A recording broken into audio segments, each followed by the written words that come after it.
ಈಗೇನು ನೀವು ಇಲ್ಲಿ ನೋಡ್ತಾ ಇದ್ದೀರಲ್ಲ, ಇದು ಬಂದ್ಬಿಟ್ಟು ತುಂಬ ವರ್ಷಗಳಿಂದ ಡೆಪಾಸಿಟ್ ಆಗಿರ್ತಕ್ಕಂತಹ ಹಾರ್ಡ್ ವಾಟರ್ ಮಾರ್ಕ್ಸ್.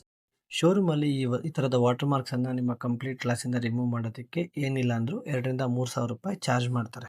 ಬನ್ನಿ, ಮನೆಯಲ್ಲಿ ಈ ವಾಟರ್ ಮಾರ್ಕ್ಸನ್ನು ಯಾವ ಥರ ರಿಮೂವ್ ಮಾಡೋದು ಅಂತ ನಾನು ನಿಮಗೆ ತೋರಿಸ್ಕೊಡ್ತೇನೆ. ಇದನ್ನು ರಿಮೂವ್ ಮಾಡೋದಕ್ಕೆ ನಿಮಗೊಂದು ಪಾಲಿಷಿಂಗ್ ಏಜೆಂಟ್ ಬೇಕಾಗುತ್ತೆ.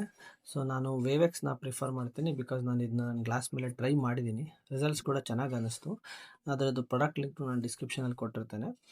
ಹಾಗೆಯೇ ಒಂದು ಮೈಕ್ರೋಫೈಬರ್ ಕ್ಲಾತ್ ಬೇಕಾಗುತ್ತೆ. ಈ ಥರ ಸ್ವಲ್ಪ ನೀವು ಆ ಪಾಲಿಷಿಂಗ್ ಏಜೆಂಟ್ನ ತೊಗೊಂಡ್ಬಿಟ್ಟು ಎಲ್ಲೆಲ್ಲಿ ವಾಟರ್ ಮಾರ್ಕ್ಸ್ ಇದೆಯಲ್ಲ ಅಲ್ಲಿ ಸರ್ಕ್ಯುಲರ್ ಫ್ಯಾಷನಲ್ಲಿ ರೊಟೇಟ್ ಮಾಡಿ. ತುಂಬ ಹಳೆಯ ವಾಟರ್ ಮಾರ್ಕ್ಸ್ ಏನಾದರೂ ಇತ್ತು ಅಂತ ಅಂದರೆ ಸೇಮ್ ಸ್ಟೆಪ್ನ ಮಲ್ಟಿಪಲ್ ಟೈಮ್ಸ್ ರಿಪೀಟ್ ಮಾಡಿ. ಸೊ ಹೀಗೆ ಮಾಡ್ತಾ ಮಾಡ್ತಾ ಬಂದಂಗೂ ನಿಮಗೆ ಸಾಲ್ಟ್ ವಾಟರ್ ಮಾರ್ಕ್ಸ್ ಏನಿದೆಯಲ್ಲ ಅದು ಕಂಪ್ಲೀಟಾಗಿ ರಿಮೂವ್ ಆಗುತ್ತೆ, ಮತ್ತು ಗ್ಲಾಸ್ ಕೂಡ ತುಂಬ ಚೆನ್ನಾಗಿ ಶೈನ್ ಆಗುತ್ತೆ, ಮತ್ತು ವಿಸಿಬಿಲಿಟಿ ಕೂಡ ತುಂಬ ಚೆನ್ನಾಗಿರುತ್ತೆ. ಈಗ ಇಲ್ಲಿ ನೀವು ನೋಡಬಹುದು ಎಲ್ಲ ವಾಟರ್ ಮಾರ್ಕ್ಸ್ ಆಲ್ಮೋಸ್ಟ್ ರಿಮೂವ್ ಆಗಿದೆ. ಸೊ ಮುಂಚಿನ ಕಂಡೀಷನ್ಗೂ ಈಗಿನ ಕಂಡೀಷನ್ಗೂ ಡಿಫ್ರೆನ್ಸಸ್ನು ಕೂಡ ನಾನು ನಿಮಗೆ ಕ್ಲಿಯರಾಗಿ ತೋರಿಸ್ತಾ ಇದ್ದೇನೆ. ಕೆಲವೊಂದು ಇಂಪಾರ್ಟೆಂಟ್ ಥಿಂಗ್ಸ್ನ ನೀವು ಗಮನದಲ್ಲಿ ಇಟ್ಕೋಬೇಕಾಗುತ್ತೆ. ಎಸ್ಪೆಷಲಿ ಲೈಕ್ ಕಾರ್ ವಾಶ್ ಆದ ನಂತರ always try to wipe it out with a microfiber cloth. ಅದರಿಂದ ಈ ಸಾಲ್ಟ್ ವಾಟರ್ ಡೆಪಾಸಿಟನ್ನು ನೀವು ಅವಾಯ್ಡ್ ಮಾಡಬಹುದು.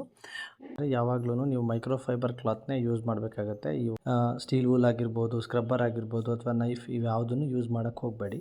ಕೆಲವೊಂದು ಯೂಟ್ಯೂಬರ್ಸು ಈ ಸ್ಟೀಲ್ ವೂಲೆಲ್ಲ ಯೂಸ್ ಮಾಡ್ಕೊಂಡು ಕ್ಲೀನ್ ಮಾಡೋ ವೀಡಿಯೋಸ್ನ ತೋರಿಸ್ತಾರೆ. ಅದು ಯಾವತ್ತೂ ಟ್ರೈ ಮಾಡೋಕ್ಕೆ ಹೋಗಬೇಡಿ. ಐ ಹೋಪ್ ನಿಮಗೆ ಈ ವಿಡಿಯೋ ಇಷ್ಟ ಆಗಿದೆ ಅಂತ ಅನ್ಕೊತೀನಿ. Thanks for watching.